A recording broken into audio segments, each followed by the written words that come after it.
Oi, tudo bem? Sou a professora Valquíria Pinto. Estou aqui, alma e coração. Terapias e também escola de psicanálise. Vamos falar um pouquinho hoje sobre afetos, né?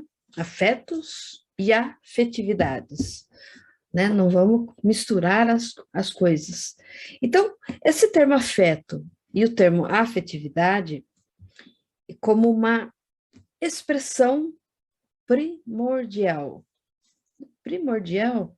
Sim, primordial. Então, chama-se afetividade a capacidade que a pessoa tem de experimentar sentimentos e emoções. A afetividade, ela compreende o estado de ânimo ou estado de humor de uma pessoa. Os sentimentos, as emoções, as paixões, às vezes ficam sem termo para designar realmente essas expressões e terminam aí por deixá-las de lado, por eu não saber o que é, por eu não ter aprendido isso na minha infância, na minha primeira infância, ou quando eu era um bebê. Então, não me ensinaram, então eu não sei como lidar com essa afetividade. Então, porém, nós não temos certeza absoluta quanto à origem do termo, mas aí parece vir aí, né, trazendo um pouco da mitologia grega, da mitologia romana, né, existiam ali as moiras, né, ou, né, as moiras na linguagem grega, ou as parcas na linguagem romana. Quem nunca assistiu um desenho, por exemplo, do desenho do Hércules, né? Viu ali as três moiras que cuidam do destino de cada um. São as três deusas que cuidam, né? E, e elas são responsáveis, dentro da mitologia, por tecer a vida e o destino de cada um, desde o momento que nasce, cresce e morre. E também elas se responsabilizam, elas são responsabilizadas, né? Elas têm a responsabilidade de causar todos os eventos que ocorrem nesse período entre o nascimento e a morte. Elas são as filhas da noite, da filha da noite, com o nome de Nix, ali desde o começo ali de Gaia. Porém, ela não tem um pai, essas três moiras. E Zeus, né, não podia contrair, pois elas estavam acima dos deuses. Então, essa analogia com a total incapacidade de se determinar, até nas coisas mais simples, as coisas que parecem ser sugestivas, ou seja, olhando pelo lado da mitologia, né, nós não temos o livre-arbítrio, porque essas três moiras, elas já, né, colocaram ali todas as nossas sinas, todos os nossos sinais, todos os nossos pecados. Então, eu trouxe aí um pouco dessa mitologia grega, dessa mitologia romana, para a gente poder entender da onde surge, né, dentro dessa visão, porque psicanálise é tudo isso, é mitologia, é filosofia, é religiosidade, é tudo. Então, para a gente poder entender esses transtornos dos afetos, aonde que há de subdividir a sua avaliação nas três moiras, na sua intensidade, na sua regulação e na sua qualidade. O que é essa intensidade? É a variação, né, para qualquer tipo de fenômeno, que é o estabelecimento de uma faixa, de uma variação da normalidade. O que é normal para mim pode não ser normal para você. O que é normal para você não é para mim, não é para o outro. É uma coisa muito individual e particular. Então, a partir do princípio de que todos já sabem e entendem, revela, por exemplo, uma acomodação, uma zona do conforto, uma preguiça intelectual. Então, é bom observar que nas manias e depressões não se verifica baixa ou elevação global da capacidade de uma pessoa responder a essa afetividade, porque se está baixa, ela não vai não vai devolver, não vai ter uma resposta. O que ocorre, como dissemos antes, é a predominância de alguns afetos sobre outros, determinados pelo quê? Pelo tônus mais permanente desse humor já ali subjacente. Então, para que se tenha uma ideia da utilidade dessa formulação, ela permite o quê? Assinalar para o mesmo paciente que apresente um humor moderadamente deprimido, depressão, caído, o surgimento do quê? De um afeto de alegria diante de uma boa notícia. Ah, boa notícia, legal. Acabou, morreu, tem mais por que comemorar. Então, nesses casos, porém, outro termo mitológico, que é patos, paixão. O excesso da paixão adoece, nos leva à depressão, porque nós não temos aquele objeto de desejo. Então, o depressivo de humor subjacente pode ser percebido por entre aquela alegria passageira, aquele gozo imediato. Quando eu falo de gozo, eu não estou falando de linguagem haitiana, o orgasmo. É o gozo, aquela alegria que pode durar um dia inteiro, 2 dias, aquela alegria de você lembrar de alguém e ter aquela sensação de gozo, aquela sensação de alegria.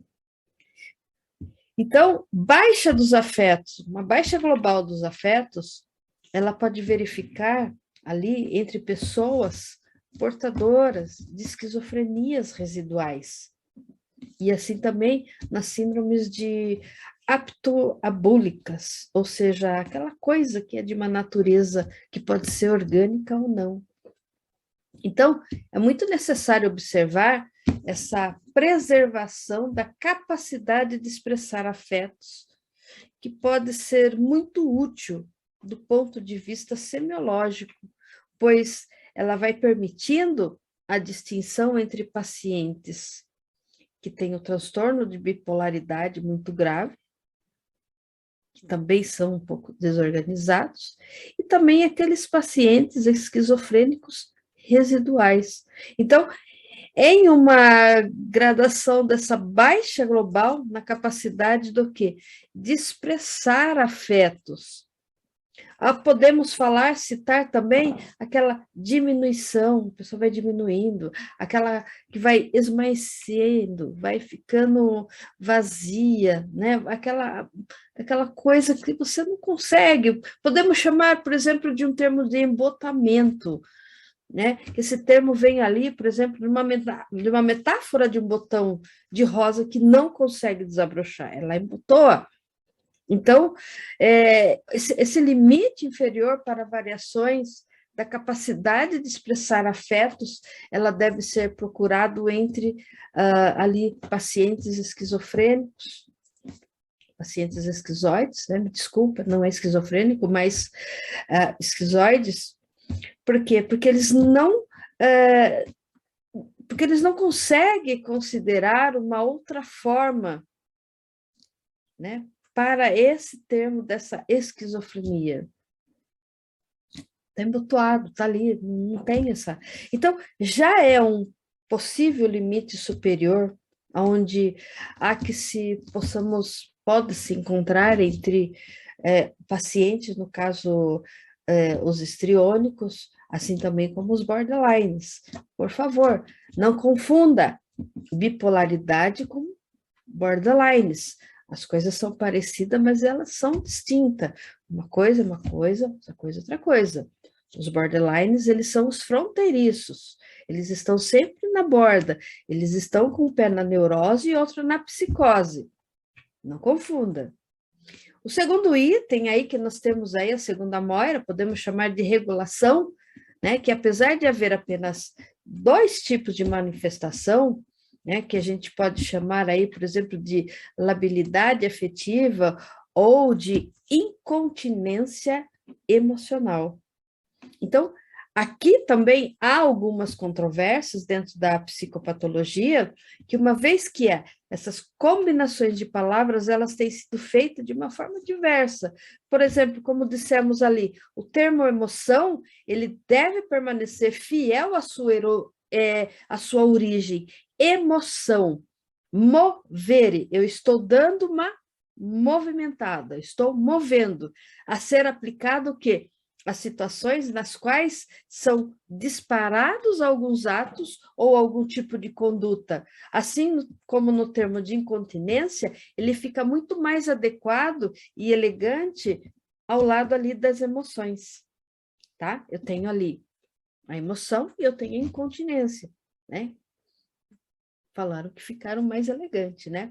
Mas também eu posso levar ali, pensar ali a incontinência urinária, né? Então, esse disparo, né? Essas emoções, que vai implicando esse disparo de algum tipo de atitudes potencialmente lesivas, que podem lesionar para a própria pessoa ou para alguém. Então, as quais, por exemplo, ali na maioria das vezes, só não contidas a partir de forças externas.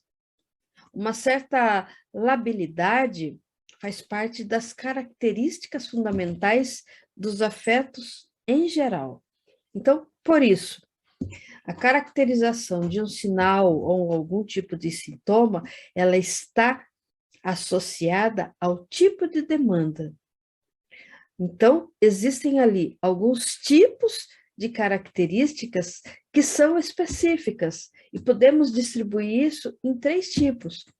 A primeira, que essa expressão dos afetos, ela é muito desproporcional em relação a algumas situações.